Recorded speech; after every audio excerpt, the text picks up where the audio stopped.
Well, St. Patrick's Day is here. It's a fun reason to celebrate, but it's not like we need another excuse to eat delicious Irish food or drink cocktails, right?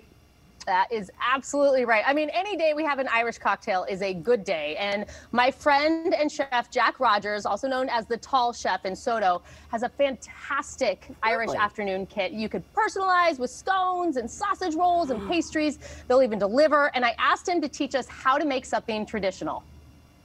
Well, happy St. Patrick's Day, Jack, also known as the Tall Chef and a good friend of mine. I'm so excited to have you on the show. And we're just going to start right off the bat with making what? What are we doing? Well, given it's St. Patrick's Day, I felt like a classic thing to make would be soda bread.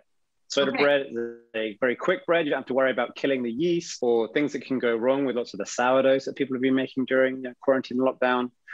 Another great thing about soda bread is that it's very adaptable. If you want a sweet soda bread, you can add some raisins and some cinnamon, a little extra sugar. But today we're going to make a savory one for our little soda bread Reuben sandwiches that we do. Oh my goodness. Which is going to have some spring onion and some rosemary in there. Okay, I'm already hungry. And I don't know if people realize this. You get started, Jack, but he was so kind. The Tall Chef brought over his Irish afternoon kit to my house. This is a savory one. You have to see this thing. This is St. Patrick's Day on a platter. It is beautiful and it smells even better. So what's our first step that you're doing? So in this bowl here, I've got flour, I have salt, I have a touch of baking soda.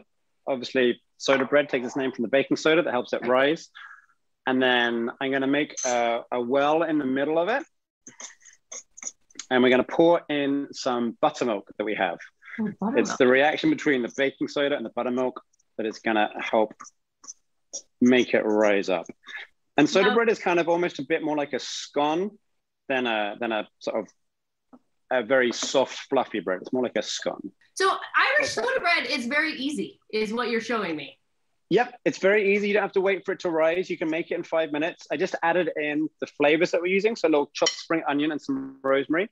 And I'm now gonna just add in a single egg. And how long does this have to cook for?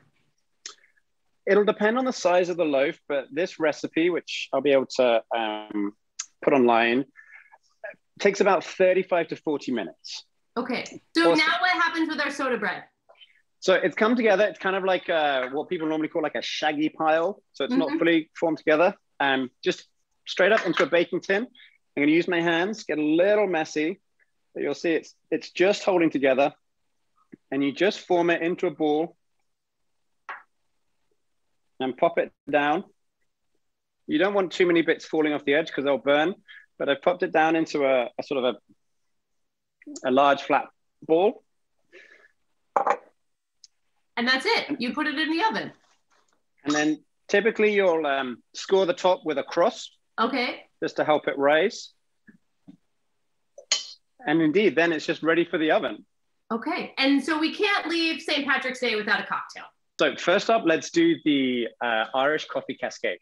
Okay. So it's obviously Irish coffee is very sort of famous. Typically you'd have a hot coffee and then a little whiskey in there and then some gently shaken cream on top. We're gonna take cold brew. The cold brew that we have is from Seattle Strong. They're a wonderful local company set up by UW entrepreneurship program during university that they continued after university. So we're just gonna crack that open and over a glass of ice. We're gonna pour about half. We're gonna pour about half the can.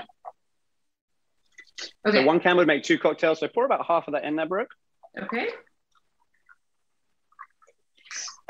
And then we're just gonna mix a little bit. Again, over ice if you have something you can mix it in. If not, you can add it straight to the coffee. Well, I mean, I came prepared. Do you want me to use this bad boy? Yeah, let's do it. I carry it with me everywhere I go, especially on St. Patrick's Day. Right, a little hip flask. Yeah. So in there, we're gonna put about an ounce of the Muscovado simple syrup. Wait, is that what this, was that a, Jack? Sorry. Yes. Okay. Yours is pre-mixed, Brooke. I've got mine in bottles. Okay. So you can put all of that in. Okay. So what Brooke's putting in there is actually the Jameson cold brew. which is a whiskey that's brewed with a little cold brew flavor to it, coffee flavor to it. Oh, you can just buy that. Yeah, Okay. gives it a little element to it. It's got Irish cream in there. Okay, and that's what this bad boy is, right? Yep, so that you're gonna pour in there. And you're gonna just give that a gentle shake with the ice, and then you're just gonna strain that over that cold brew that you have. Okay. That was just a little shake. Perfect.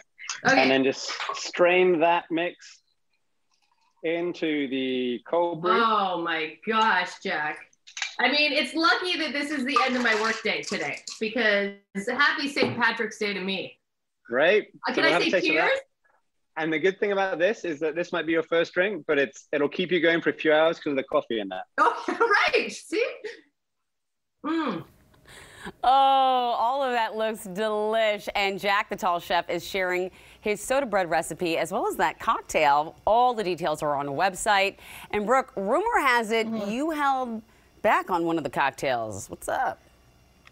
Rumor's right, Amity. I told you I don't go anywhere without this thing. So we are going to make a cocktail, you and me, that Jack has set up for us a little bit later in the show. Oh, I cannot wait. It is not the end of my workday, though, but... No, it's not mine either. That's fine. Nobody will notice. It's for the show. That's what you say. It's a little taste, a little taste. Yeah, All right. Yeah.